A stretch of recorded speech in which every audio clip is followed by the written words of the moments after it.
nga ne Lami SL waaw merci moom lañ bind nii si ginnaaw merci nay leer Live SN. moo nekk nii yéen a ngi ko gis télé bi xew si jamono saf-sap internautes yi ñuy seetaan à travers les différentes plateformes tey nag ñu ngi fii nii si première édition Kaay Ndogu mu mel ni rek tey les jeunes unis de Grand Yoff tey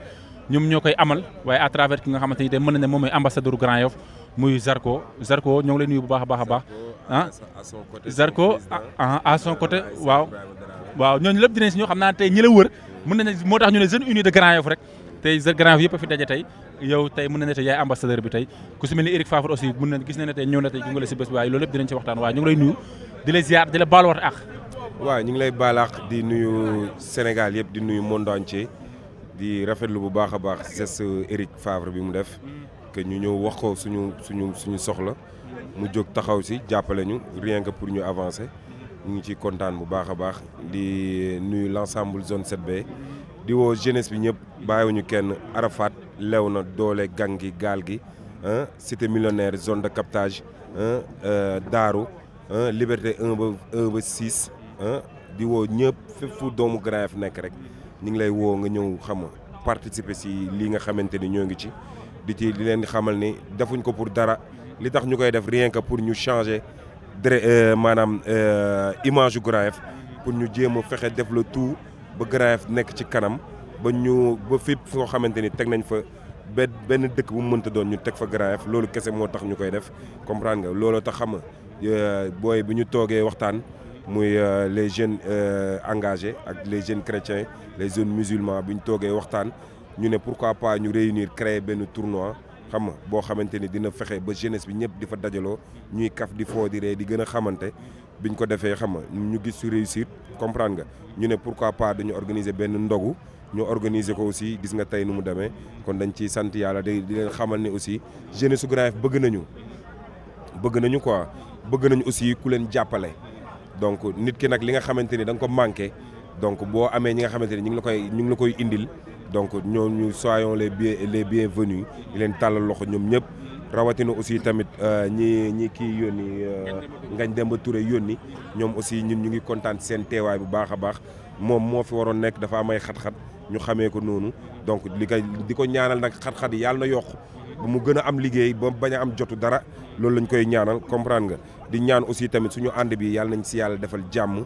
comprendre nga ba lépp luñ ci bëgg yàlla defal ñu ko ba Grand Yoff nekk ci kaw Grand Yoff nekk numéro 1 loolu mooy suñu mbébéta di ci kontaan bu baax a baax di ñi ci nekk ñëpp ki ma ci gënoon doon collaborer mooy Mame Gour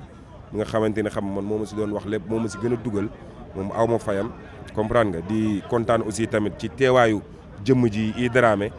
parce que mooy président entente de Grand Yoff donc ñu ngi kontaan ci teewaayam parce que moom fii place am na dafa am cër li ñuy gën a kontaanee rek mooy Eric Favre bi nga xamante ni ñëw na jàppale ñu man li ma gën a neex ci loolu du maanaam du kenn ku dëkk Grand Yoff koo xamante ni suba di nga taxaw ne ñii maa leen pousse comprendre nga ki ñu jox départ dëkku fi mu mel ni fii la dëkk loolu c'est un exemple pour képp koo xamante ni doomu Grand Yoff nga xam jeunesse lu muy représenté parce que ñoom dañu xam li jeunesse di représenté parce que Grand Yoff bii nii ñun commencé nañ lii mais du ñun ñoo koy eggali bëgg nañ suñu ay sët ñëw eggali ko ñu xam ni bàyyi lañ leen sax lenn loo xamante ni dina leen dajale kon donc moom mi nga xamante ni moom moo def premier pas bi teg première pierre bi yàlla na dem ba fekkee fondement beeg lépp ba fi muy jógee ba ci kaw a kaw di ko xamal ni moom Eric Favre kontaan nañu ci moom bu baax a baax ci olof laa koy wax comme ni ko olof yi di déggee mais moom bu ko déggul sax xam ni kii nii olofu fulla lay wax moom ubbil nañ ko bunt yi Grand Yoff moom xam na loolu te dina xam ne lebal nañu mën a fay bor Grand Yoff dañoo rax am na nu njaago am na nu séeréer am na nu pepel am na nu joolaa am na nu bambara am na nu xeet bu ne dañoo gëm suñu bopp mën a liggéey am soose am lépp maanaam Sénégal en miniature mooy Grand Yoff te lebal nga nag ñu mën a fay bor Eric xaw ma yaa ngi may dégg déet a ci ma njàkku a bugguma njàkku jiga fuur barki Sëriñ Bamba te mayri njaago yi dañuy wax ni na semba si na loole suñu maamu njaago yi dañ ñu ko doon wax naan na semba si asina loole yàlla Dieu il est seul te tu as prêté des gens qui savent payer et nous on paye bien même wallahi azim dañuy ba yokkal la Et soyez les bienvenus et n'ayez peur de rien. Tu entres dans des bonnes mains sur des jeunes sains xale yoo xam ne xam nañ li ñu bëgg comprendre nga di fa ñuy tëjee rek mooy di kontaan yéen ñi nga xamante ni yéen a ngi fi mënuñu wax lépp nag parce que lii dafa tooy suñu xol comprendre nga fi ñuy tëjee mooy yéen ñi nga xamante ni ñëw ngeen ñu ngi kontaan bu baax a baax ci yéen di rafetlu seen teewaay di rafetlu aussi ni ngeen di jàppalee ci avancement wu Grand Yoff parce que dara intéressé wu leen si lu dul Grand Yoff jëm ci kanam di wax aussi tamit non aux violences bu nga xamante ni Matar Guy gi moo ko jiite non banditisme à Grand Yoff bi Matar Guy gi jiite moom ñu ngi maanaam ay doomu Grand Yoff rek ñoo ko def comprendre nga donc li mooy li ñuy wax rek man nu ma taay di ko wax ñi nga xamante ni ay bonne volonté lañu Grand Yoff te ñu dëkk Grand Yoff nañu dellu siwaat si ressource bi ñëw jàppale jeunesse bi parce que Zarko quoi qu'on puisse dire muy Ibrahima bii taxaw ñoom xam nañu yoonu tukki ñëwaat comprendre nga kon maanaam li ñu bëgg mooy suñu ay rax xam ko ba di ko def kon donc ñi nga xamante ni yàlla defal na leen ñu mën du ma lim turu kenn nag du ma wax turu kenn Adama Faye cëram la ku fi ñëw Boubacar Camara dafa war a ñëw Khalifa Sall dafa war a ñëw Diib yeneen joueurs yi ñi ku fi mën a nekk Cheikhou Kouyaté ñoom ñëpp dañu war a ñëw fii parce que li ñu doon ñii taxaw fii ñooñu ko def quoi qu'on puisse dire ñooñu ko def kon donc ñoom lañ leen delloo li ñu moom maanaam nañ leen taxawu li nga xam maanaam yoruñu lu ñu leen jox de mais ñi ñu yàlla booleel nañu fexe ñoom ñu xamante ak ñoom ba ñuy def lépp li nga xamante ni dina mën a jëmale Grand Yoff kanam di kontaan bu rëy si Ngagne Demba Touré Dip Doundou Guiss aussi loxoom ñëw na di ko gën a woo mu gën a ñëwaat xam ne ñun li ñuy def nii pour ñun la du pour keneen parce que maanaam ni ñuy wax yërey tilimi ci biir kër gi lañ koy fóotee silence en famille kon donc na ñëw rek ñu téyewaat suñu gox kenn newul Dip ñëwul Dip mi ngi def Grand Yoff mais yàlla rek a mën a dajal ñëpp mais nañ ñëw jàpp ci ñu gën a jàpp góor jàpp ci góor jottali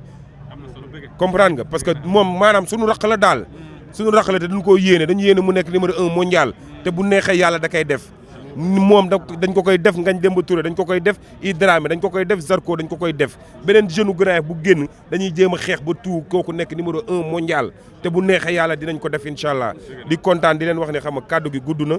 xam nga li nga xamante ni rafet na ci si suñu borom la li ci ñaaw ci ñun la ñu xam ne xelam matul di masaw bu baax a baax ñëpp di ñaanal sama papa ba si àllaaxira yàlla na ko yàlla xare aljana ak bépp baay bu mu fa fekk di ñaanal kullu ki nga xamante ni xam nga sa waajur génn na àdduna ñu ngi la koy ñaanal ci barke koor gi yàlla na ko yàlla xare aljana ci barke laa ilaha illallah kenn borom daaru jërëjëf Cheikh Zarko avec tous les jeunes de Grand Yoff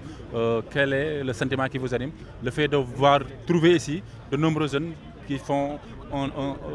on peut dire qu'ils sont en train de vivre ensemble, qui sont en train de vivre en harmonie et qui ont l'esprit de partage en ce mois de Ramadan.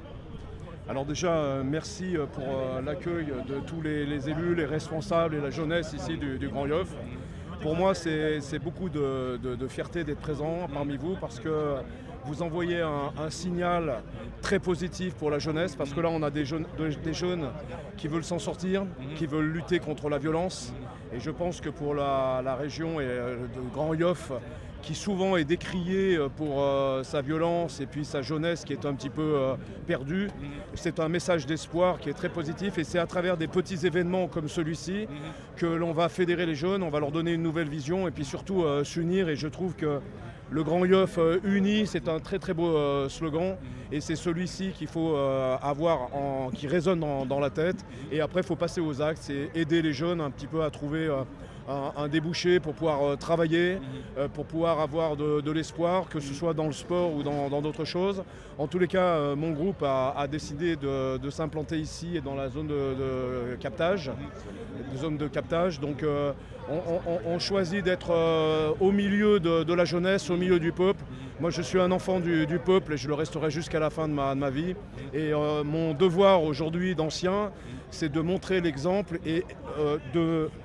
réunir les générations aussi pour leur donner un modèle, pour leur donner l'espoir de reprendre le flambeau derrière et de créer des emplois, de créer de la richesse humaine et matérielle, où que ce soit dans le Sénégal. Donc félicitations avant tout à toute cette jeunesse qui à un moment donné, encouragée par ce qui se passe aujourd'hui dans le pays aussi au niveau politique. C'est un élément important, c'est vrai que la politique a changé, mais La politique pourra réussir si le peuple et la jeunesse est derrière et transforme toutes ces émotions et toutes ces envies avec des vrais actes. Et vous savez que je suis moi ici pour la souveraineté africaine. Elle est importante dans mon cœur et à mes yeux. Et vous pouvez compter sur moi en tous les cas pour faire ce que je peux à mon niveau, bien sûr. Je ne peux pas être partout. Mais en tous les cas, je le ferai avec le cœur.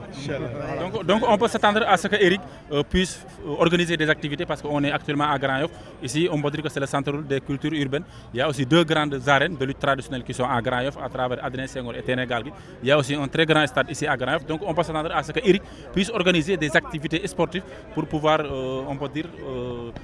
fédérer la jeunesse de Grand Yoff. Alors Eric, il est pas tout seul, c'est toute une équipe, donc c'est toutes mes équipes bien sûr qui vont contribuer et participer à organiser et à aider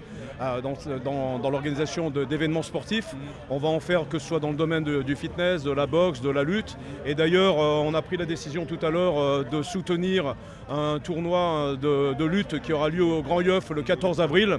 Donc ça c'est très important avec Jaylee, donc Jaylee voilà, promoteur, qui lui encourage et va organiser 15 combats ici à Grand Yoff. Donc il est de notre devoir de le soutenir et de soutenir toute cette jeunesse afin que le peuple sénégalais se rende compte qu'il y a des talents qui sont là, qui sont en train de naître et qu'il faut les soutenir et leur permettre d'amener un jour leur talent dans les arènes de Pékin. Donc je vous dis merci et le dernier mot. Je remercie surtout tous les habitants de Grand Yoff et tous les élus et les responsables, dont le président et voilà, Ibrahim. Merci à vous tous, merci de votre accueil. Et voilà, je ferai toujours ce qui est possible avec les valeurs que j'ai apprises dans mon enfance, celles des hommes de la terre, des paysans, des hommes simples. C'est par ces choses-là que les grandes choses arriveront ici dans notre pays, le Sénégal. Merci.